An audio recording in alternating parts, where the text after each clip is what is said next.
Well, my first guest, Judy, says that she had the perfect husband for the first 30 years of marriage. They shared date nights, vacations, weekends, camping, and trips to Disney World with their precious daughter. Judy says her husband was her soulmate and he was her best friend. And Danny agrees. He says, look, it was a true fairy tale marriage until last year when he says he turned into a complete monster. That's what he says. Now he's here to find out if the damage he's done to his relationship can ever be repaired. Take a look. My marriage was a wonderful marriage. Every marriage has its ups and downs. We didn't have very many downs. Judy and I had a picture-perfect marriage. I believe we were made for each other. In my mind, I thought things started to change when his father passed away. Last year, when I turned 53, I felt like I was at the end of my life, and you just want to live every day like it's your last day. I didn't know what was going on with my husband. He started not coming home from work until later in the evening. I said, why would you not come home after you're working 12 hours? When I had the midlife crisis mindset, just breaking the normal routine was a sense of freedom for me, wanting to do what I wanted, when I wanted to do it, for as long as I wanted to do it. I would try my best to shake his being. I love you, why are you doing this? And it didn't rock him. I said, you're like an ice man. You're so cold and distant. Are you in there? And then he started getting angry. Just really didn't want anybody to question me for what I was doing or where I had been. Normal things in life would make me angry. Always had a lot of questions in my head swirling around like a tornado. He would always go downstairs and make coffee and donuts, and he would bring it up to me before he went to work. And he kissed me goodbye, I love you, baby, have a good day, and off he would go. That evening he came home, he says, Judy, I want to tell you something. I want a divorce. I don't want to be the perfect husband. I just want to live a single life. But everything's going to be okay. And he laughed at me. I said, what is wrong with you? And that's when it started to fall apart. I did tell her I wanted a divorce, but I cannot remember anything about that day. It is a blur. There were no real signs. I just thought my husband was being challenged with mourning the death of his father. After I asked Judy for a divorce, I stayed 5 more months before I actually moved out. Danny had become very secretive. I hired a private investigator because I thought my husband was mentally ill. The private investigator told me that a woman had stayed the night at Danny's house. When Judy questioned me about the other woman, I did lie to her. He was furious. He was so upset, he pulled out of the driveway cussing me. Danny never cussed me. And that's when it really started going bad. Well, Judy says when she found out that Danny was having an affair, she raged in a way she never thought she was capable of. Judy came to the house, knocked on the door. I didn't let her come in because there was someone else there. I thought it was odd he wasn't answering the door, but his truck was there. I went into Danny's truck and retrieved his cell phone. I started reading all these text messages from the girl he was seeing. Love you, Tiger. Gonna be blonde tonight. I'm scared. You gonna hurt me? I was standing there reading these messages, and Danny walked over to me and grabbed my arm, and something in me just let loose. I just took my fist and beat my husband in his head. She did hit me quite a few times upside the head and in the face. I got back in the car and I left and went to a parking place and just cried and screamed. I called 3 people to let them know that if I go to jail, please come bail me out because my husband will probably press charges against me. Okay, I know why he's here. You want to put this back together? Absolutely. No question about it? No question. Whatever it takes, you want to put this back Whatever together? it takes. Even though you blew it up? Yes. Okay. Why are you here? I need help. I look at him and my heart loves him, but I'm so mad at him. I don't know if this can be fixed. Well, other than the day you whopped him upside the head several times, have you told him how you feel? Absolutely, I have. Uh-huh. Absolutely, I have told him. I've told him, What have you told him? I've told him, how could you do this? We have a beautiful family. You know, your actions destroyed everything that we have lived for. You know, the woman, just everything that he has done. And I'm thinking, how can the love of my life just throw me away like a piece of trash and not look back? He had no emotion. He was not sincere. He didn't love me. He was just so angry. So I don't know. I don't know if this is a marriage that can be repaired. So I'm here to ask you for some guidance, some teaching tools. Now, you wrote me an email at one point that was lengthy and thoughtful, and you had no question that you wanted to fix this. At that time, I had no question. Okay, at that time. I was still loving my husband, yes. Right. And like I say, it was lengthy and thoughtful. I mean, you were very introspective. You talked about your feelings, what you wanted to do. We've heard from you as well. So why did you do this? What happened? Did you just wake up stupid one morning? What Pretty happened? much, yes. Because that's how you describe it, right? You said, I don't know. I just... That feeling and mindset consumed me fairly quickly, and I had no idea what the definition of a midlife crisis was at that time. Well, what is that? You said you didn't know what midlife crisis was. I still don't know what that means. You hear it a lot, you see it a lot, but what is that? After the fact, after I'd read a lot of stuff she had put on the computer, it's a life-changing events, like getting out of a routine or a schedule, doing things you normally would not do, things of that nature. And that just pretty much described me A to Z, the symptoms that I had. Well, we posted a poll on Facebook asking, do you believe that men can really have a midlife crisis? Almost 90% of you said yes, and 11% said no. So most people, and you would certainly vote yes. Yes. At that point, you said you wanted to live every day like it was your last. That's the feeling that you get, yes. You felt a rush, like you had to do something today. Adrenaline, even when you were tired, you still had adrenaline. That was one of the reasons for not coming home right after work. Just didn't want to end the day. You had said there wasn't enough time in the day. Not enough time in the day. The days weren't long enough, he said. Right. Well, but they were long enough to get a mistress, and yours were long enough to get a PI. Yes. So that did eventually come, yes. Right. Now, you left her a note. I have the note here, this note. Tell me about this note. At that point, I had begged my husband, threw myself at him, trying to save the marriage. And I come home one day, and there was this note that basically said to me, move on with your life. Find a friend, find a boyfriend, be happy, because I'm moving on. Yeah, well, I have the note.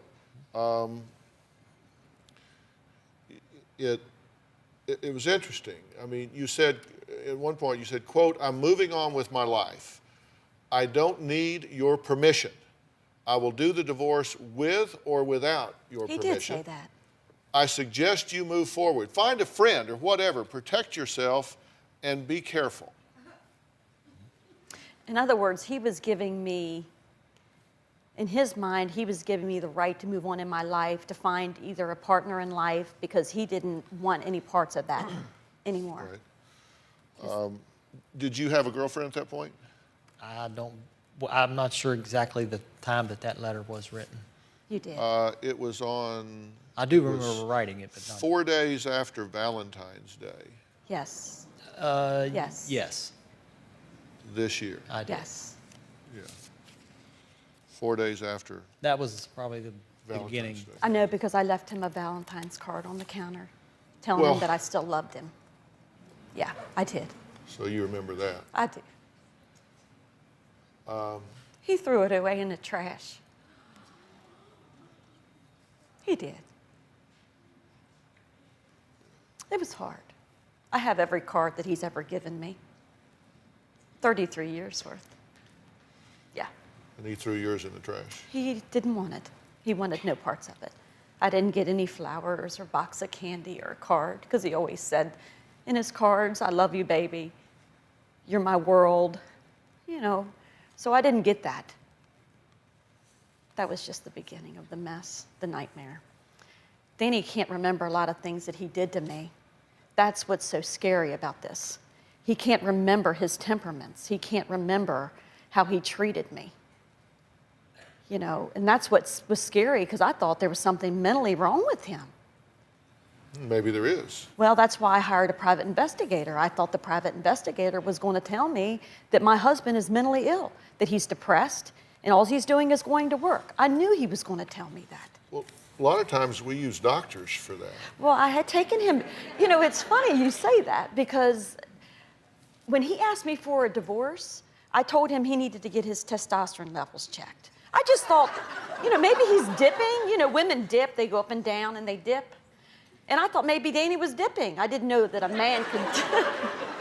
But he did, he was dipping. And I thought, well, we're gonna find out. So I took him to his family the family physician. Yes. And they did blood work. And that day I told the doctor, I said, there's something wrong with my husband. There's something wrong with him. He's dipping. Can't you help him? You know? And she said, well, his blood tests come back okay. Everything's okay. And that's when I told her that there was something terribly wrong with this man. Yeah.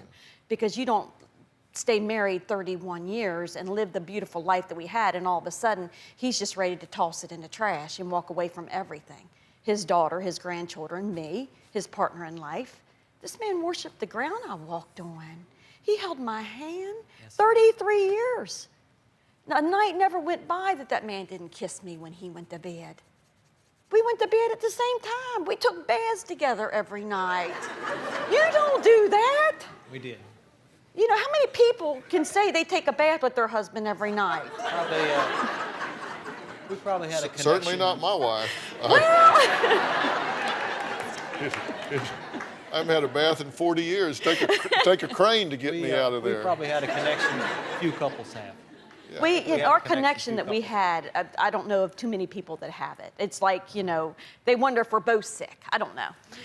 And that comes to the point that I don't understand how it happened either.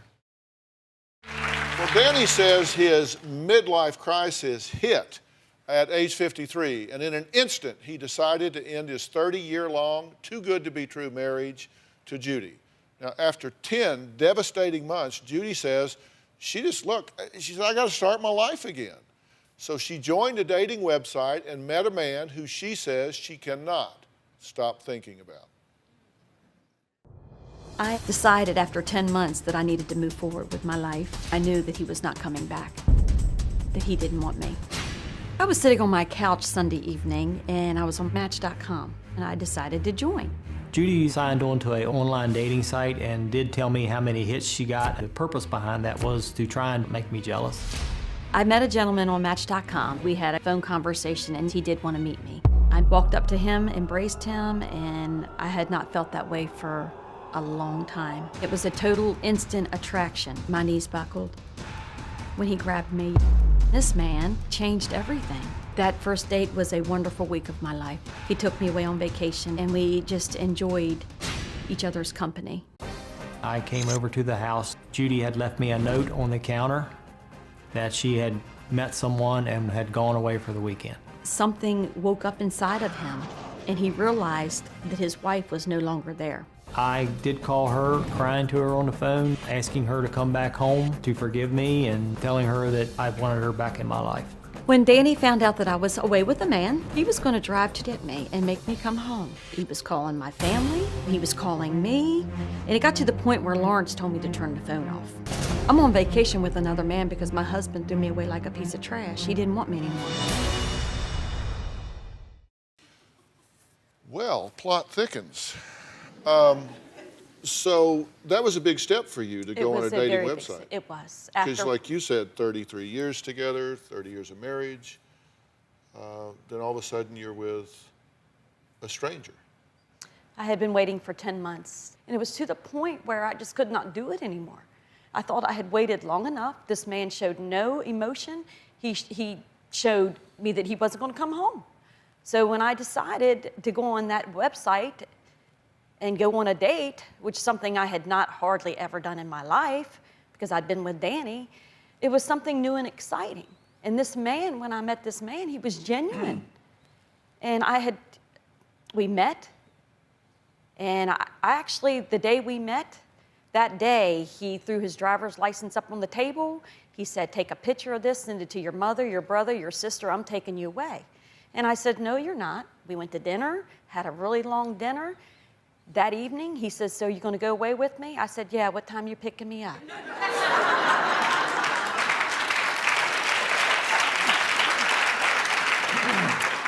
he took me away. We had a beautiful time, and immediately, this man just grabbed hold of my heart. I never wanted another man to touch me. I never wanted another man.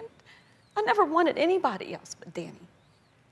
You know, he's all I wanted. I wasn't gone 10 months either. Well, it was almost, it I was. didn't move out until February. I know, but you asked for the divorce in September. Emotionally not Listen, there. I'm going to try to help you here, but this ain't about the math, okay? This is not about calendar math. It's in like 10 years to me.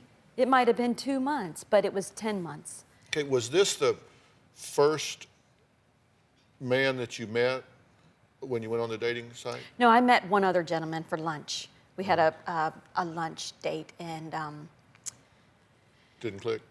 no, because it wasn't anything I was looking for. I wasn't looking for a husband or a lover, or I was looking to get out of the house to find a friendship. What was the difference between the first guy you met for lunch and the second guy you went away with? Well, the second guy I went away with, when I met him, my legs buckled. He grabbed the hold of me. He grabbed the hold of me when I got out of the car at the racetrack, and he just grabbed the hold of me and says, "Come on, girl, we're going to go in here and talk." And we spent the whole afternoon into the evening together. And I felt so safe. It was a feeling I'd not had for a very long time. I mean, your legs just don't buckle when you meet people. No. And I work around a lot of men, professional people. Yeah. So this is not anything that is normal. This was the first buckle. Absolutely, it was. It was. Yeah. In 2 ways? Yes. I mean, did you spend the weekend with him? I spent the week with him. The week? I did. Yeah. And Danny, when he found that letter, because I asked him to watch the house. Nobody knew that I was going anywhere except for my sister. And I left on a counter Lawrence's information on the counter in case I disappeared. Because you don't know when you go away with a man, you don't know if he's going to bring you back. Right. You left a note to him to keep an eye on the house? I did. You were going, did you tell him where you were going? No. Did you tell him you were going with a man? No. You said, "I'm out of here." I said, I'm going to go away for a while. Please watch the house. I'll be back. I might have even put that I'll be back the following weekend or something. Yeah. And then on the other counter, I left all Lawrence's contact information, the color of his truck, his driver's license, in case, his website, in case I disappeared. And I told my sister, I said, I'm going to go away. And I said, there's information on the counter if I don't come back. So you just wanted, that wasn't really safety, you just wanted to know who to electrocute if you didn't come back. Right, if I didn't come back home. Okay, right. Who to catch and kill. Who to come look for. Yeah, okay. Yeah. Okay. Now, is it my understanding, there's no country song that says, "How can I miss you if you won't leave?" She left. She did. She took up with another man. She did. And instantly, your midlife crisis was over. Danny says when he found out Judy was on a weekend-long date with another man, he suddenly, in his words, in an instant, wanted Judy back. Now, here's an excerpt from a note that he wrote to her to try to get her back. He said, quote, "My tornado has stopped. The trigger was you might be with someone else, and that made me realize how much I love you. I am more in love with you now. I was never going to divorce you. That's why I never took any more furniture. I was just being an with my temper, but it is all gone. I will get you anything, rings, cars, or we can travel anywhere. I have made one mistake in 33 years. I think I deserve a second chance. We're humans, not machines. We can start with counseling again." And you texted Lawrence and told him to back off. At that very weekend, the same weekend she went away, I told him that, yes, I did. The number was on the counter. I did text him, and I asked him to, as man to man, please back off. Let me try and fix my marriage. We have a daughter, grandchildren. Did you know that he got a text? Yes, Lawrence told me that he had texted Danny, and he wanted to know how Danny got the text number. Because if I did not give it to him, that he was, he didn't really like that. But he did tell Danny that Danny is the one that brought the evil into the marriage, and that he wasn't going to walk away unless I told him to. He had no intentions of giving in to Danny. So now you are completely clear on what you want to do. Absolutely. You want your marriage back together, your relationship back together, you want your wife back, you want to get back to this unreal life that you had before. Yes, I am 10 times more appreciative of what I had or maybe still have than ever before. I love this woman more now than ever. Even after 33 years being together, my love is probably 10 times stronger. Obviously, because I've been waiting and just waiting for her to maybe, I never know when the next day she might wake up and say, I want to fix things with my husband again. So I'm more appreciative of my life, my wife, my beautiful family. Okay, but since you don't have any insight into why you just woke up and turned into a monster or whatever. No. Iceman. Iceman, monster, got stupid, whatever we call it. My brother has a version of it. He's a Christian man. He says maybe the devil's tried to divert you because of you coming closer to Christ, and I can't. He's my brother, and I can't ignore what he's saying. Well, no, but I don't think the devil made me do it's going to get you. No, I'm not saying that's what happened. That's his version of what he thinks. I don't. Listen, I'm very much a Christian, and I don't make light of any of that at all. But I also, you know what foxhole Christians are, right? Yes. Yeah, foxhole Christians. It's like two guys in a foxhole, and the shells are coming in. He says, "Are you a Christian?" His buddy says, "Well, I am tonight." There's no atheist in a foxhole. Yeah, exactly. But since you don't have insight into why this happened to begin with, how can she know that it's not going to happen again next month or next year? Because it seems, and I don't mean to, this is not an insult to you, it's just, please, but you see this, if there's a dog in the backyard and they've got a toy or a bone over there, it can lay there forever and the dog not have any interest into it. But you let another dog walk in that gate and walk over to that toy or bone, and you got a dog fight going on, because the dog wasn't interested in the toy or the bone till another dog was. Then all of a sudden he wants to repossess it, he wants to re-own it. But then as soon as he does, then it loses its interest to him again. And that she's got to be thinking here, okay, so he instantly wanted me back when somebody else showed an interest in me, but he sure didn't for months before that. So now he repossesses me, the other dog walks out of the yard, and then I'm just over there again like the forgotten toy. I understand her. That's got to be part of your concern, because you're saying, am I going to walk away from Lawrence and back to him? Why would I give up a good thing and go back to something that almost destroyed me? Why would I give him that? Well, I'm going to answer that. Next, Judy says she can't choose between her husband, Danny, and her boyfriend, Lawrence. Danny, 33 years history. Lawrence buckled her knees. She wants to make a decision and says, whatever I say goes. I don't want that responsibility, but I am going to give him some things to think about. A couple months ago, I moved back into our home. We decided to try and fix our marriage. Everything was like normal. During those 4 days, it was like a honeymoon again. We were intimate every day. And then 4 days later, she said she wasn't ready to do it yet. As long as I have those visions in my head of that other woman, I can't fix this. She's still angry for what I had done and also had feelings for another person. So I continued living there, sleeping in another bedroom. She would continue to see him. Bringing Danny back into the home has really impaired my relationship with Lawrence. I don't let Lawrence pick me up at my house. If I go away with Lawrence, I meet him somewhere. You have to be respectful. Well, comment on that. That's very painful to stay at home and watch that happen. But I've been very tortured since I let him move back in to see that I'm still living my life one day at a time. But I have you say it's respectful to go meet your boyfriend down the street. Well, the way I look at this is Danny dissolved my marriage vows. I have a marriage certificate. I don't have a marriage. He dissolved the vows that we took before God, and he dissolved them with his actions. So I don't have a marriage. I have a marriage certificate that holds me legally bound to him and all our assets together. But as for Lawrence coming and picking me up, I didn't want to disrespect Danny or hurt Danny. Danny is being tortured ever since he moved back into the house to see that Judy is up, functioning, living her life, and moving on one day at a time. Judy can't take a week at a time, but Judy can do one day at a time. And as for Lawrence, Lawrence is willing to accept one day at a time. You know, he knows that there might not be a tomorrow for him.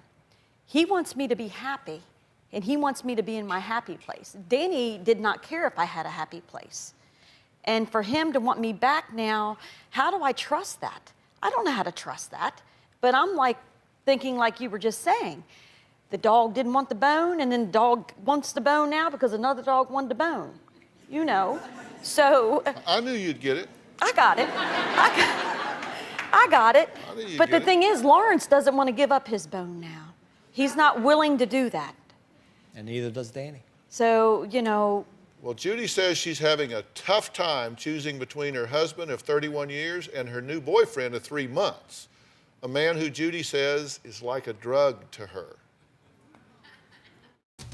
When I'm with Lawrence on the weekends, I'm in my happy place. And then as time goes by and I have to get ready to go back home, I have to go back to reality. And I have to fight again with my emotions. Danny is the Danny that I have known for 33 years. Do I trust him? Absolutely not. And that's what I'm having a hard time with here. How do you trust someone that walked in one afternoon and just walked away from it all and then wants to come back like nothing has happened here? Lawrence makes me happy. I had the opportunity to stay with Lawrence, I would stay with Lawrence. But the reality of it is, Danny and I have our assets, we have our family, and there's a lot to be worked out. And I don't know if I'm strong enough to go through all that. Lawrence wants me to be happy. He thinks I need a break from everything. And he offered me to come be with him, and he would pay me my salary for 3 months, take a mental vacation from everything. I'm in this situation now where I have my husband pulling on me, wanting me to come back to him, and then I have Lawrence on the other hand that wants to spend the rest of his life with me. I can't decide which way to go because either way I go, somebody's going to be hurt, and nobody needs to be hurt. Okay, now look, here's where we are on this. Do you count your history with him of 30 years and your family and all the things that you talked about treasuring so much? Does that have a value? Does that have a valence? Does that have a weight to you? Absolutely it does. I love my husband. You love your husband. I've always loved my husband. And you've got a history with your husband. I do. But then on the other hand, there's Lawrence, and it's fresh and it's exciting. It is. And it makes you feel valued and wanted and kind of re-energized your self-worth, which had been seriously damaged. That's correct. But there's a big difference between falling in love and being in love. Falling in love is like skydiving. It's fun, it's exciting, it's exhilarating.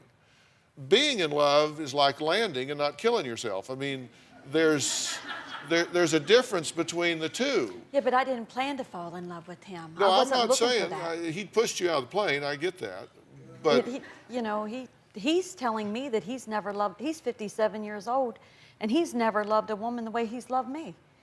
But I'm at the point where now, I don't know if I want to be married ever again.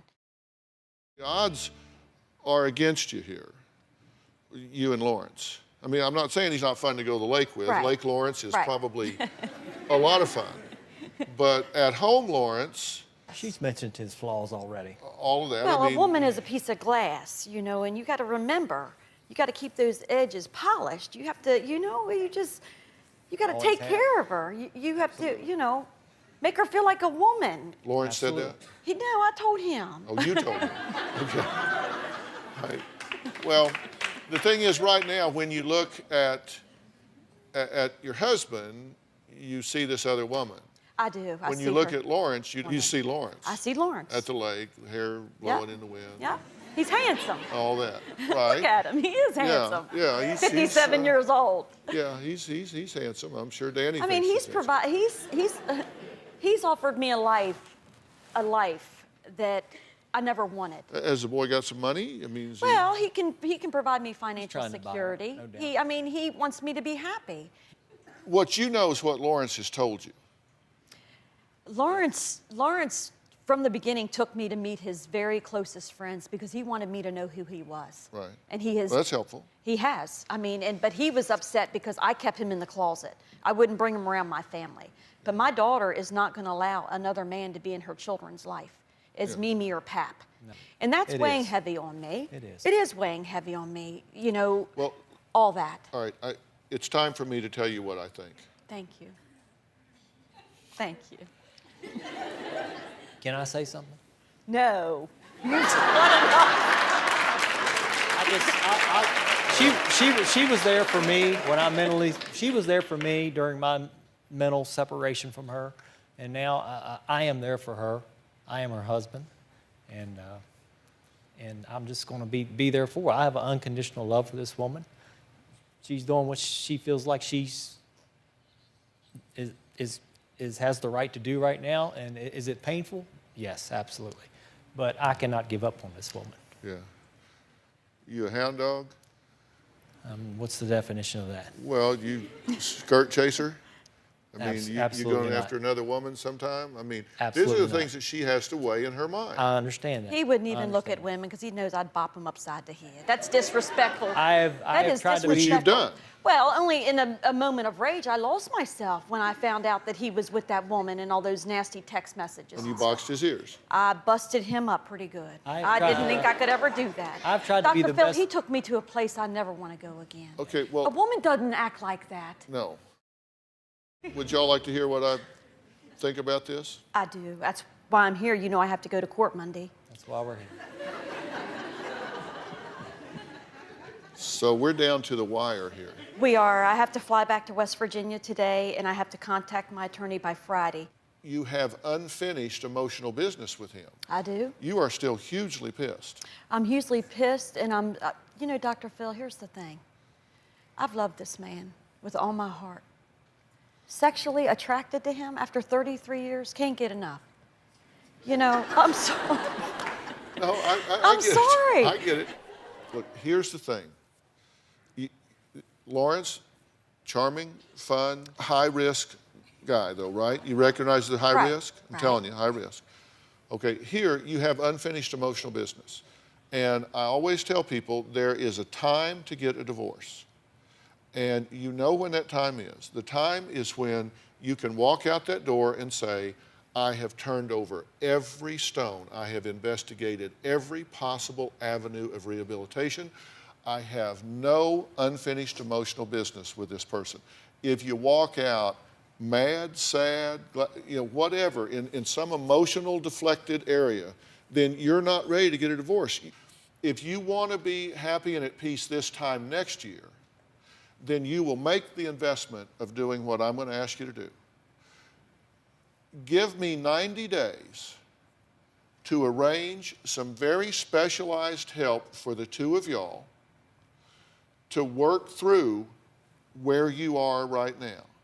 If Lawrence is for real, he will step back and respect that, and he'll be standing there on the 91st day. If you go with Lawrence right now, you will spend the rest of your life wondering what it is that caused you to walk away from a 30-year family. Your daughter, the grandchildren, that, all of the things that y'all created together. And it's going to have to involve forgiving him. That doesn't mean you will forget it, but you will have to forgive it. And forgiving is a choice. It's not, it's not a feeling that comes over you one day, like a midlife crisis. It's something that you choose to do, you choose to own, and it really has nothing to do with him. It has to do with you saying, you know, let God judge that, but I'm not going to be held in that emotional bond for the rest of my life. I'm tormented. Of bitterness. You got to be willing to let that go. And there may be some things, you may need a pound of flesh before you do that. There may be some things you need to work out. And I will arrange some very, just as our gift to y'all, I will arrange some very specialized help to do this. Give me 90 days, or if it's 60 days, whatever the intensity is, but I need a period of time for you to finish this business and then look at him where you don't see that other woman. You see the man that you spent 33 years with that got dinner ready for you so you could watch me. Okay? if I arrange this for you, and I mean, I will start it right now. I mean, by the time y'all get back, where you're in the air, this will be getting worked on for you to get this help and move forward. Will you give us that time? Now, there's a kicker. No Lawrence during that time. Okay. No Lawrence during that time. You got to say. Right now? Starting right now? You can talk to him. You can talk to him and tell him what you're going to do and ask him to respect that period. But you never solve problems in a marriage by turning away from your partner. And you never solve them by bringing in a third party. Okay, so will you do that? I will.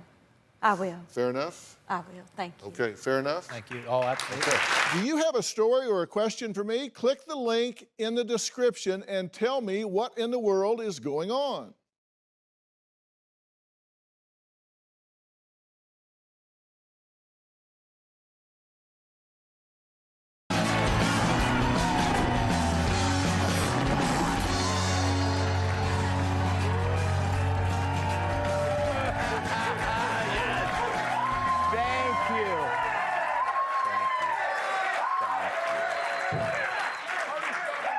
I'm so glad you got past that mob of female autograph seekers. Good evening, everyone. JFK's grandson, Jack Schlossberg, is looking to win the seat held by retiring Democrat Jerry Nadler. I think we have a picture of the seat. Good luck getting Nadler off that thing. He then said Groundhog Day will also be called Day of More Thing on Maxine Waters' head. This week was the start of the 35th annual Housekeeping Olympics in Las Vegas. Doug Emhoff is judging the competition. He's going to see who can make a bed the quickest before his wife gets home. He actually banged a nanny. It wasn't really a maid, but we'll just leave it there. Zohran Mamdani plans to spend $1 billion to replace cops on subways with social workers. He says most of that money will be used to pay for these social workers' funerals. Because they're going to be murdered on the subway. Yes.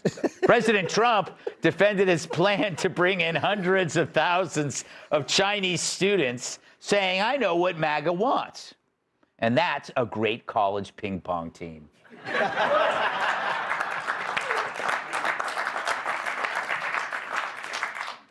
Amy Schumer, the comedian, has removed all of her photos of when she was fat from social media, leading to accusations that she's racist against black men.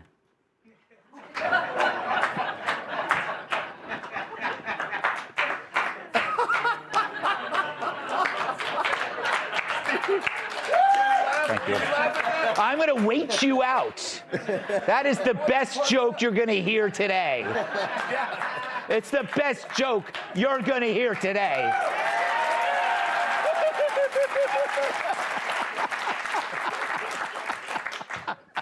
All right, and finally, residents of Prince Andrew Road in England are urging officials to change the street name due to the embarrassing association. However, I'm not sure if the new name is going to be much better.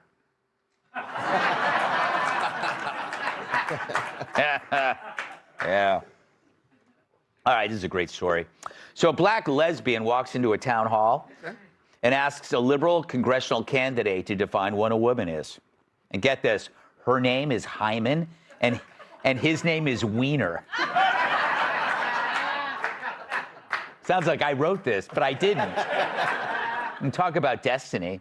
But the congressional candidate, Scott Wiener, who's running for Nancy Pelosi's seat, gave an answer that would make Ketanji Brown Jackson sound smart. As a lesbian woman who was attacked in the women's locker room at Gold's Gym this week by a self-identifying trans woman with a documented history of domestic violence, I'm deeply concerned about women's safety in female-only spaces. What would you say to women who are seeking assurance that their safety will be protected from men who, by California law, can self-ID as women in women-only spaces, sir? Please tell me. Yeah. So we want, everyone to be safe, and we also know that, we have trans people, both men and women, who are men and women. And so, so if you're trans women are women. That is not an answer. That's what happens when ChatGPT throws up in its mouth. But the mob in the room cheered for him anyway. But Tish Hyman, the black lesbian with more balls than the WNBA locker room, stood her ground. So she'd just been harassed in a gym locker room by a self-identified trans with a history of violence. This fiend once broke his wife's jaw so badly that she needed reconstructive surgery, and then he took her name. That's crazy. Well, if you can't beat them, I guess then become them. But for the woke, reality doesn't matter. Ideology does. And whether you can be bullied into saying something you know isn't true. But Tish wasn't going to be bullied. I want to support you. I have millions of people behind me watching this right now. And we want to know, are you going to protect women? Not trans women, women. Trans women are different things. Women. Listen, we need to protect women's safety. I was assaulted. I was assaulted. No, they are not. They are men. I was assaulted by men. He broke his wife's jaw so bad she needed reconstructive surgery. I'm a lesbian. I'm not transphobic, and I'm black. So if there's another black woman in here who wants to tell me how they feel, please join in. But all of you are not. And I don't know who you are, what you are, but I'm a lesbian, and I'm telling you right now, men are harassing women in the locker rooms. Yes!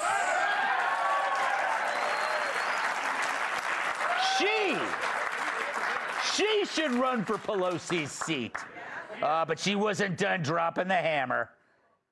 We have to protect women. We cannot be raped in the bathrooms by men that want to say they're women. They're not women. They're not women. I'm leaving. It's okay, but I'm not going to take it. I am leaving because you know what? You guys are not protecting women. You're doing a lot. The bills that you're passing for the law, I read a lot of them. They're great.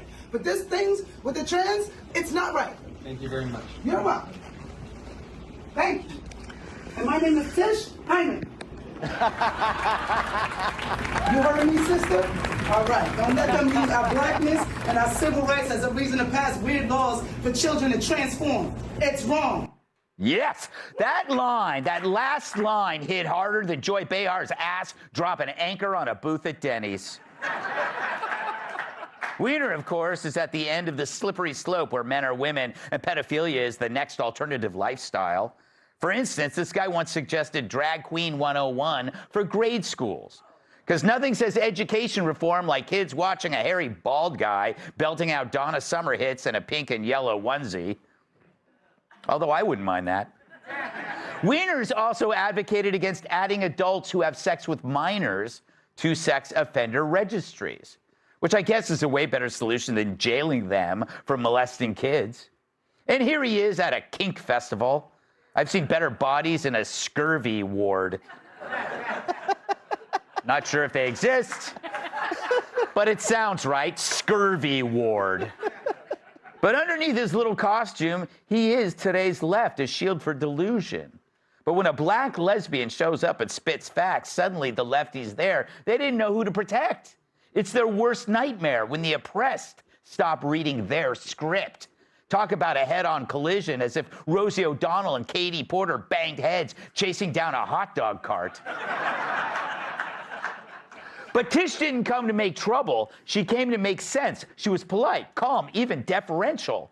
But she committed the one unforgivable sin of the woke. She placed truth over tribe. And it had Wiener blinking and sputtering more linguistic tofu. I'm so sorry that you were Multiple times. And I appreciate you talking about it. I think we need to protect the safety of all women, and that obviously that's incredibly important. And I also know that trans women are also brutalized in this country. So women and cisgender women are brutalized in this country, and we have to protect the safety of all women. Yeah, Scott, you care about the safety of women. And Don Lemon loves the Swedish bikini team. But it's all just cowardly deception. The left keeps using the language of civil rights to sell biological fiction. They've turned equality into a costume party, with women's safety being the price of admission. Because when you can't define a woman, you sure as hell can't defend one. Let's welcome tonight's guest. She went from the flaming lips to artificial hips. Host of the Kennedy Saves the World podcast, Kennedy. He's half Irish and half Korean, so he can drink and not drive. Comedian Steve Byrne. He's scrambled more brains than a short order cannibal. Host of the Good Guy, Bad Guy podcast on ESPN, Chael Sonnen. And in high school, she got a varsity letter for eye rolling. New York Times bestselling author and Fox News contributor, Kat Tiff.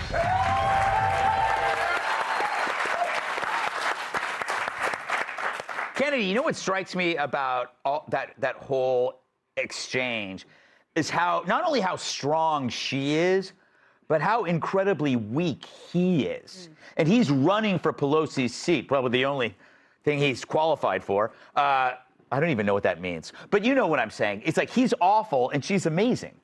Where Wiener meets Hyman. Yes. Sounds like my prom night, Greg. You were just waiting for me to get to the end of my question. Yeah. That was loaded in the chamber. Yes. She's been so patient. Yes. Why didn't you call me and give me that for my monologue? But you brought up something really important, and that's cannibalism. Because that's what we're doing.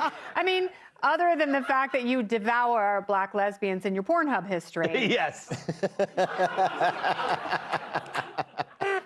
The left gets to cannibalize itself, and we all get to see who they prioritize.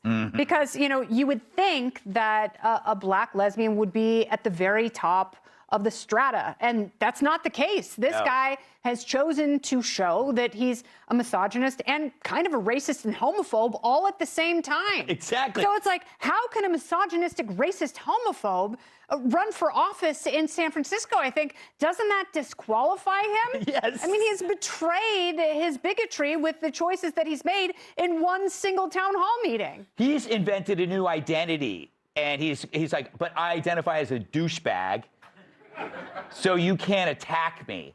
He actually is on the side, Steve, of the guy that harassed her, the guy who beat up his wife, broke her jaw, and he's saying, no, that's a woman. That is not a woman. That is a guy gaming the system. Well, not only did he break a jaw, but on video, he broke a hymen.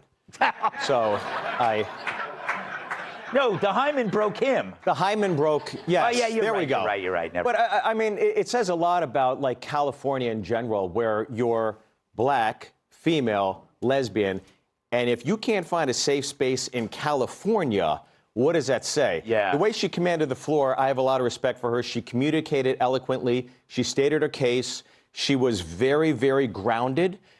She's black, lesbian. She plays her cards right. She could be the next White House press secretary. Actually, she's overqualified. You know, Chael, I admired the way she did this because she was very respectful. And she wasn't scared. She took a risk in front of a mob. It was so clear they were against her. Yeah, I also saw the courage in that. And when the Scrabble community of LGBTQ, they leave out the O for obnoxious. And one thing about that wiener is it was just so weak. Yes. It wasn't being strong. Like, it's a very real thing. Yeah. If you're a lesbian woman or a gay man, you say, here's who I am, here's what I'm looking for, and if we get to that point, you're not going to have any surprises. That's very real. And all she was looking for was some clear answers, and we just started playing a game, and there's no courage in that. There's no honor. The gold standard of reality used to be what happened, but now the gold standard of reality is, how did it make you feel? And that's weird. That's just not leadership. Is it you know, Chael, what happened to, like, I don't know how, when I was young, if there was a dude in a locker room who said he was a woman, somebody's dad would come over and beat the shit out of him. Somehow, are we ever going to get back to that point where we deal with this sensibly and just beat the out of perverts in bathrooms? Sorry. I'm sorry, but that's what you do. That's the way that used to be handled. Yes, absolutely. Hey, when this came around, this was bipartisan. Obama started it, and it was candidate Trump at the time. And Trump goes, well, for Trump Towers, use the one you're comfortable with. Yeah. And that made a lot of sense in 2015. But now that we've seen, to your point, the gaming of the system, it's time for someone to get their ass whipped. Yeah, it is about game. I think that. I think it's. Why are you looking at me? Just for backup, like for you to go, yeah, I'll come down there with you, like that type thing. I like this lady. What do you make of her, Kat? I don't think he handled her very well. No. I think that it should be a very easy thing to come out and say this person with a documented history of domestic abuse is bad. Yes. Like, you shouldn't want that to be like your poster trans. Yes. And it's just speaking generally, right? It's bad to generalize people. And people on the left will say, not all trans people are predators. And I agree with that. It also goes both ways, though. That doesn't mean that just because someone is trans, they cannot be a bad person. Yeah. And if you start evaluating people with a lens where you're like, oh, person's this, so they must be this, then that's how bad things happen. You have to be capable of viewing a person as an individual. Exactly. Every individual has the potential to be bad or good, and being in a group doesn't make you even less likely or more likely, unless you're me. I'm incapable of being bad. Yeah, I do love the way you present yourself as like the guy standing up against perverts.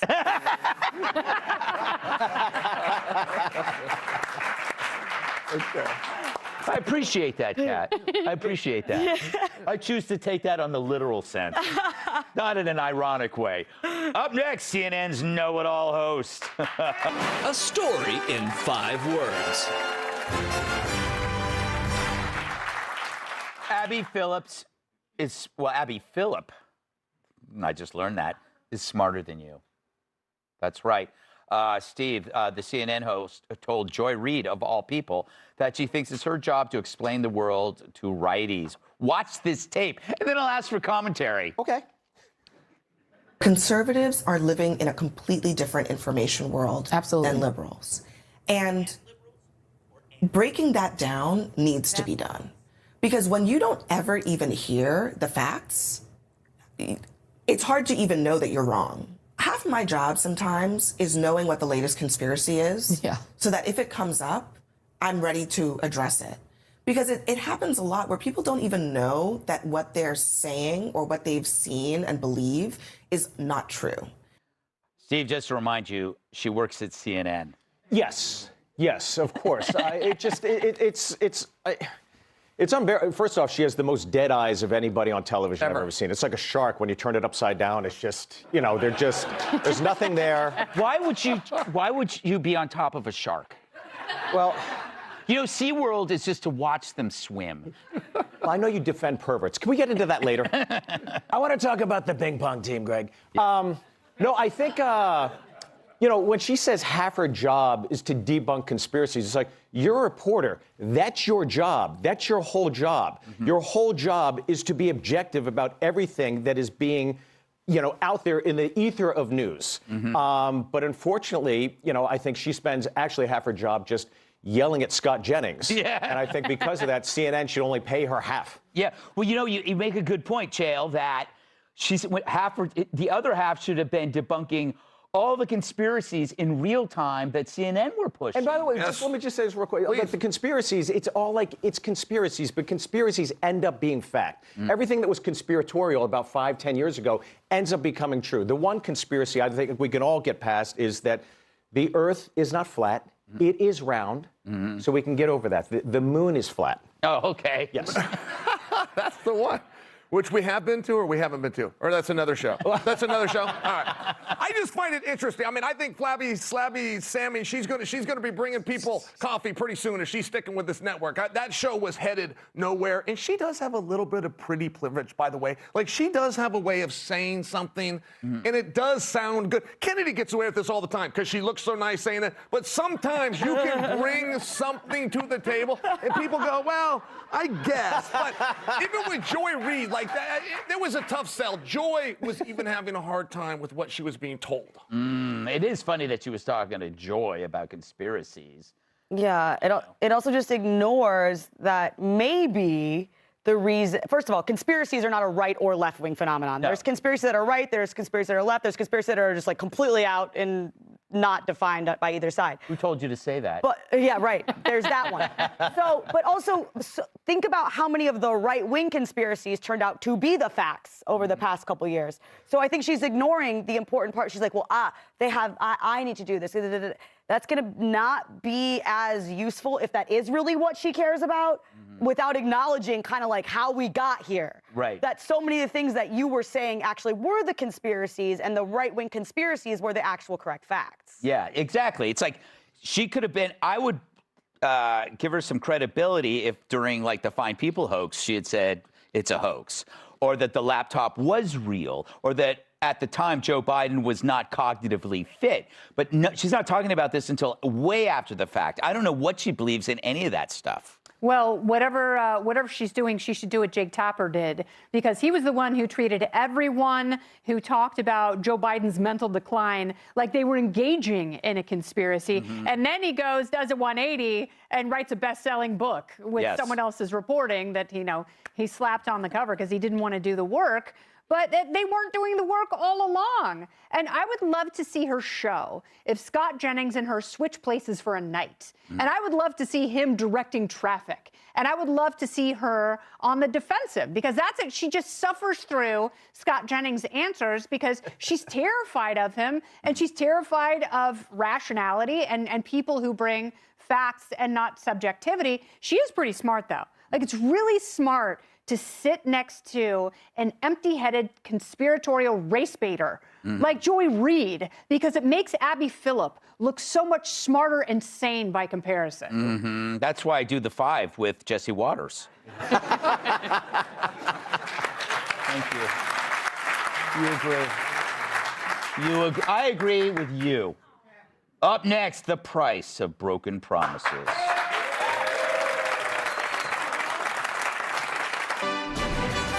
More words. Woman says time equals money. Kat, I saw this story. I said, this is a perfect Gutfeld segment. A 34-year-old woman who was recently dumped is demanding compensation from her ex for wasting her prime fertility years. She says her boyfriend of 10 years promised he wanted marriage and kids, and she sacrificed her career to be with him, and then he left her. Does he owe her anything? It does speak to a kind of an underlying truth about how men and women are kind of unequal in that decade. It speaks to so many things. I wish I could just talk about this for an hour, actually. I don't know if she has like a legal case, but we hear so much about like women are all feminists and they don't want to settle down and they're all going to be alone with their cats because they focus on their. I know so many women who do want to have kids, but there's just simply not like the men out there. It's a horrifying sight. Like trying to date right now. A lot of these men, they don't want that. Like they're like in video games or they're in porn or they're whatever else. They don't care, or they will do this thing where they'll date you forever and then they'll break up. Which is why for a relationship to work out, maybe it's not in every case, but everyone I've seen, the man has to like you way more, at least at first. That's what you have to do. And so you can trick them. Correct. Yes. Yes, that's exactly right, Kennedy. I do see her point.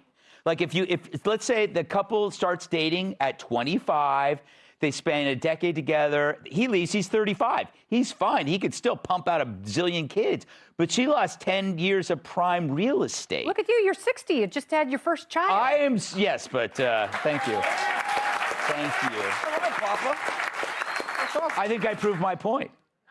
Well, I understand what she's saying, and it's unfortunate if you enter into a relationship under the auspices that you want the same thing and that it is going to materialize. But, unfortunately, sometimes relationships break down. And, that's the unfortunate reality of the human heart. It's like, it can change. People sometimes grow apart, and I don't think that requires financial compensation. No. And if she was so worried about it, or at least if she was paying attention to a relationship, she would have known this a while ago. She can still, she's 34, still very young. She can freeze her eggs. Yeah. She'll be fine. Everybody's freezing eggs in New York. It's expensive. Yeah, so go to Nebraska. Yes. Freeze your eggs in Omaha. Fly in when you need a... And then, I've got a complete egg farm in Guam. Yeah. I don't know what Capitalist, that means. Greg. But I don't think that he's on the hook financially, but I do understand, like, Taylor Swift wrote a song, So Long London, where she's mad at her ex-boyfriend, Joe Alwyn, because she says, I'm pissed off I gave you all that youth for free, because she just assumed that they would get married and have kids. And So, oh, wow. and she was stuck with a concussed meathead. Who is this woman? She's a songstress, Greg, a billionaire. Yes, yes. She's a very quick woman when mending clothes. That's why they call her Taylor Swift. Shut up! I know it's bad. That's why I said it. Steve, do you have kids? Speaking of bad, Steve. Do you have kids? I do have 2 children, yes. Yeah, that's great. When are you going to give them back? Well, yeah, I think, look, it's like, I get it. You're 24, you date somebody for a decade. They leave you, and to your point, yes, you can start a family. But I think if this girl's suing, that's the wrong way to go about it. Write a tell-all book and just title it, This is What It's Like to Date Leonardo DiCaprio. Yeah. That's true. He gets him in. Not true. He would never stay with you till you're 34. No. That's true. That's true. But look, if you really want a kid, you're 34, there's still time. I got 2 words for you. Nick Cannon. Well, not to mention adoption, by the way. I mean, it is something that she could consider, like acting like she doesn't get to be a mother. And from a litigious standpoint, we don't even know whose fault this was. Maybe he broke up with her and it's for good reason. And I would like to sympathize with her, but can I tell you guys the bigger problem? When you go online and you profess your love in your breakup in a Facebook post, or you go sue somebody, you make it hard for the next guy. The next guy that tries to come in, but you've already professed your love, and this is the one, and this is who I was supposed to be with, and my whole life is ruined because of this guy. It's very tough for me to now get on a knee and ask you to be mine forever. And that's the one thing I feel like when people do public breakups, they don't think about the next guy. That is such a good point. She does have another option. What? Go on. Go to the bar and say, who wants to get me pregnant?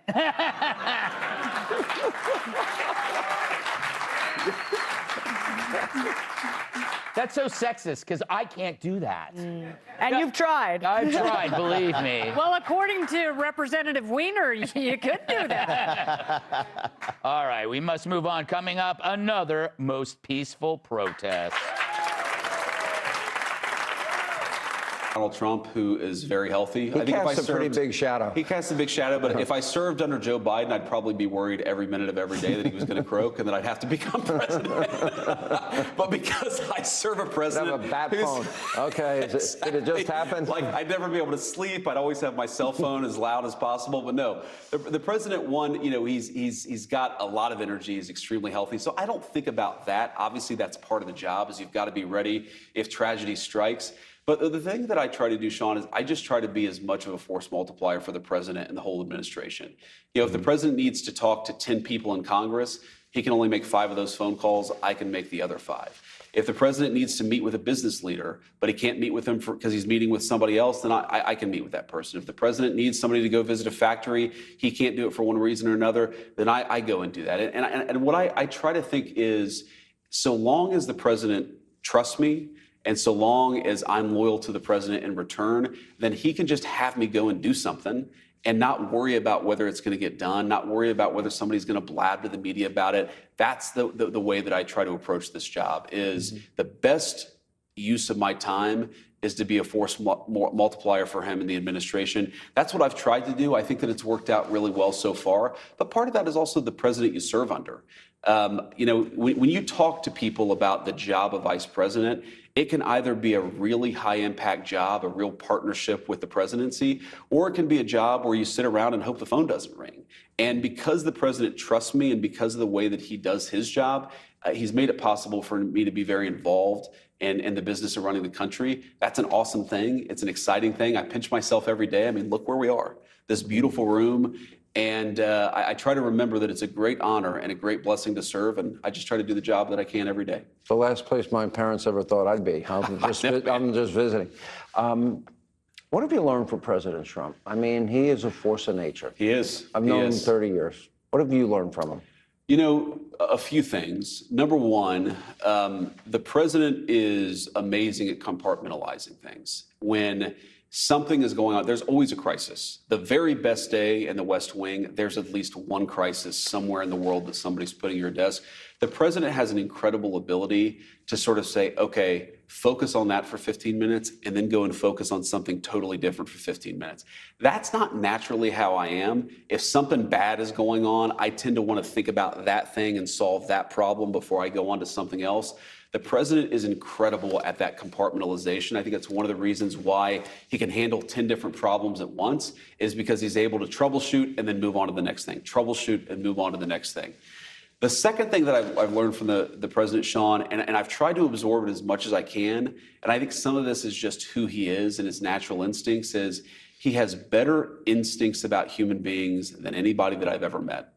And again, the president of the United States, you think about this, you can't read every briefing and every detail about every single topic.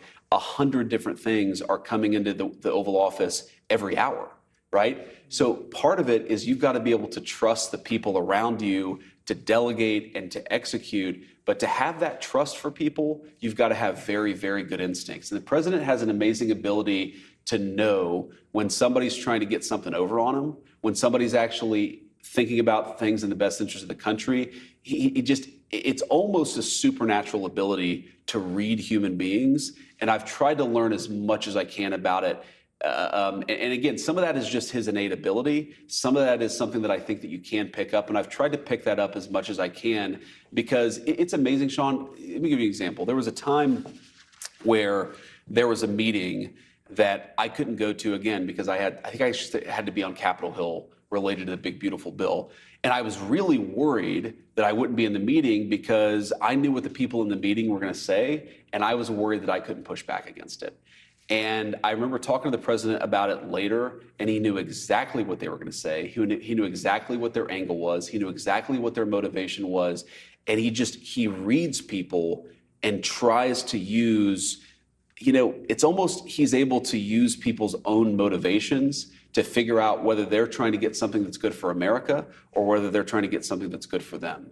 And obviously, if it's good for America, he's all on board. If it's just good for them, he's going to be a little bit more skeptical. But that capacity to figure that out, I think it's why he's such an effective leader and why he's such a good president. To be able to compartmentalize is a skill. To have discernment also, I think, is a gift. Sure. And I kind of feel like a lot of my life I've had the ability to read people very well. Yes. And it's served me well in my life. I think that I have that ability too, but I think the president takes it up to a totally different level. His discernment is really remarkable. The energy level is beyond. I mean, I went on a golf trip with him. 17 hours there, 17 hours back, and he's awake the whole time. It's unbelievable. And he expects you to be awake. Well, it's unbelievable. It's actually, I joke with some of the cabinet because the president and I can't travel together. That's one of the things, right? We're never on the same airplane. Right. And they're always like, you're you very saying lucky. You like that? Yeah, well, they're always saying, you're so lucky because if we go on a 20-hour trip somewhere, he doesn't sleep the entire time. And of course, if he's not sleeping, if he's working, he expects everybody else to be working too. So again, the energy that the guy has really is off the charts. But again, you've got to have that level of energy to do this job successfully. For all of Biden's problems and all the policy disagreements that I have with the Biden administration, I really do wonder, was Biden able to stay on top? Did he have the physical and mental ability to stay on top of everything that comes through his door? Answer. The answer is no, of course not. And that's the one thing that, agree or disagree with President Trump about a given issue, every Democrat and every Republican, I think deep down would recognize this is a guy who has the energy to do the job. That's a very, very rare thing, but that's who you should be electing President of the United States, somebody who's got the energy for it. I'm not asking you to answer this question, but I am giving you a preview of coming attractions. Okay. So hopefully I'll be back a year from now, and there's no avoiding the question. Okay. Because we will have just gotten through the midterms. Sure. The 2 days after the midterms, we get into a cycle. Yeah. Meaning 2028. Of course. Have you thought at all? I mean, I would think it has to go through your head. You're in the Oval Office every day. I'm sure, the times that I've been there to visit, then they throw me out. is, I pinch myself. I never thought as a kid growing up, my mom was a prison guard, my dad a waiter and a family court probation guy. I'd ever be in that building, It's right? an amazing country, isn't it? Amazing country. Yep. Somebody made a mistake. But, but in all seriousness, this is coming fast. Sure. Thinking about it all? I would say that I've thought about what that moment might look like after the midterm elections, sure. But I also, whenever I think about that, I try to put it out of my head and remind myself the American people elected me to do a job right now, and my job is to do it. And if you start getting distracted and focused on what comes next, I think it actually makes you worse at the job that you have. And here's what will happen. I mean, look, we're very focused on the midterm elections. I think because what the president has set in motion is a long-term economic revitalization effort for this country. I really want us to win the midterms because if the Democrats get in power, they're going to try to screw up a lot of the great things the president of the United States has done over the past 10 months. Again, trees that have been planted, some of which won't even bear fruit for a few years. I don't want the Democrats to screw that up. So we're going to win the midterms. We're going to do everything that we can to win the midterms. And then after that, I'm going to sit down with the president of the United States and talk to him about it. But let's focus on the now because we've got well over a year to do as much as we can for the American people. And my attitude, Sean, is look, if we do a good job, the politics will take care of itself. If we do a terrible job, the politics will take care of itself in the other direction. So I'm just going to focus on the job that I have. I found it a really interesting and actually intriguing comment that you made saying that Marco Rubio is your best friend in the administration. Yeah. And by the way, and some people I would think would naturally think, well, maybe they might eventually one day be rivals. I didn't get that impression at all in your comment. I don't feel like that at all. And I mean, look, if Marco eventually runs for president, then that's we can cross that bridge when we come to it. But one, look, if you get to Donald a situation, Trump wants to design the next ticket. I know he that. does. I know He'd like he to does. take control of that. Yeah, but but people have asked me, well, do you see Marco as a rival? First of all, if either one of us end up running, it's a long ways in the future, and neither of us is entitled to it. So I think it would be ridiculous for me to say, well, Marco's a rival. No. Marco's a colleague. The President of the United States has asked each of us to do two very important jobs, and that's what we should focus on. And there's, when I say that Marco's my best friend, that's no insult to anybody else in the administration because, when I came into the Senate, Marco was a bit of a mentor to me. He's one of the younger guys in the Senate. He's got, by the standards of Washington, he still has a young family. He's got kids who are in law school and college. And so there's just a lot of commonality that we have. We're both people of very strong faith. And our wives get along well. It's just, he's a good guy. And I like coming to work with him, and I like talking to him about the things that confront the administration, confront the presidency. We don't need to drag it out. But let me just say one other thing about this. Here's why the presidential focus, the 2028 focus, I think is bad, is because if you wake up in my job or anybody else's job asking yourself, what's good for my future a few years down the road, you're not going to do a good job right now. The question that I try to ask myself is, what is good for the president, the administration, and the American people right now? That's what I have to be focused on. And I think so long as I do that, again, politics will take care of itself. I think it's a good message for everybody. Honestly, do your job. If you want to think about something else, do your job. Do your job that day. I think that's a good message for everybody. All right, up next, a very scary situation at the office of U.S. Attorney Alina Habba, where an individual showed up with a baseball bat looking for a confrontation, plus a new hate crime investigation into far-left rioters out in Berkeley. Attorney General Pam Bondi right here in studio as we continue from the Washington Swamp. More big news from the executive branch, where the Department of Justice is busier than ever. In fact, the DOJ, they just sued good old California Governor Gavin Newsom and his state over gerrymandering and his plan, calling it an illicit power grab. Meanwhile, the DOJ is making very serious progress with their investigation into Biden's weaponization of justice. Apparently, even former Speaker McCarthy's phone records were targeted by Jack Smith, and it's growing by the day. Also developing tonight, a new criminal referral against, Mr. Fang Fang himself, Eric Swalwell. Imagine that. Over what? Another possible mortgage fraud issue. And Attorney General Pam Bondi is exploring hate crime charges against those violent anti-free speech rioters at UC Berkeley. Finally, a chilling incident in the state of New Jersey. A person of interest is now wanted for questioning after this individual attempted to confront U.S. Attorney Alina Habba at her office with a baseball bat before destroying property and fleeing the scene. All right, here with more, U.S. Attorney General Pam Bondi. So great to see you. Great to see you, I my appreciate. friend. I know your days are busy. I know you're working, 40-hour days, and it seems like everybody in the administration is. We can't keep up with the president. We're all trying to keep up with Donald Trump, which is a wonderful thing. Okay, I got to start in the United Socialist Utopia of California. Gavin Where do we Newsom. start? Okay, so he wanted to change the rules. They had a commission that would appoint and gerrymander. Tell us about this lawsuit. You know, it wasn't even illicit. They are flat out publicizing what they're trying to do and why they're trying to do it. They're trying to create seats based on race, and they can't do it. And we're going to hold them accountable just like any other state. I mean, they've very publicly said, Sean, what they're trying to do, and it's illegal gerrymandering. They cannot do it. So, yeah, we sued them today. We're going to continue suing California until they start complying with the laws of our country, whether it's, what else, sanctuary cities, the Second Amendment.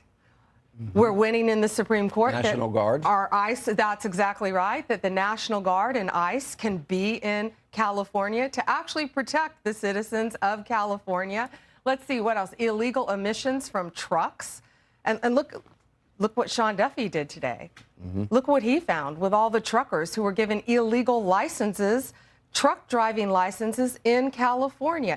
It's constant with that We state. saw what happened in Florida. Right. I mean, guy couldn't speak English, couldn't read road signs, had a license in Washington State and in California. Sanctuary state status protection allowed him to get that. Should they be held legally accountable for that? They should. They all should, and California can't do it, and that's why Secretary Duffy today found it, and California pulled 17,000 commercial licenses. I can't even imagine that number of licenses that they pulled, commercial truck driving licenses, because they're letting these people get away with it. And you know, it's not only impacting California, but as you just said, it's impacting the safety of everyone in our country. But we're just going to continue looking at California and everything they're doing. UCLA, anti-Semitism. Harmeet Dillon, right now, as we speak, is in California. I just spoke to her. She's working on, of course, Berkeley. The Antifa riots at Berkeley. That was out of control. I'm sure you saw it. They ripped a cross off a young man's neck before pummeling him. He was wearing a freedom shirt. A freedom the shirt that Charlie was wearing when he was assassinated. Yeah, they had a turning point rally, peaceful rally, not even a rally, just an event. It was with a pastor, Pastor Turk. That's right. Yeah. Let me go back to, you know what the amazing thing is? We hear about the lawsuits. The administration, you're winning most of them. We sure are. I mean, pretty amazing, actually. Well, we're winning in the Supreme Court. You know, we're not winning in a lot of district courts because we're not. Look at California. Look at the 9th. Look at the 7th. You know, we have some tough district courts, some tough appellate courts, but when we get to the Supreme Court, the right thing happens, and that's what matters. And yes, we're winning, and Donald Trump is winning. We've been sued well over 500 times, I have, since he's been president. Wow. And we're prepared. Our Solicitor General, John Sauer, is off the charts, our civil division. We're just How do you deal with going 500 nonstop. suits at a time? That's a lot. A lot of attorneys, a lot of great attorneys. Yeah.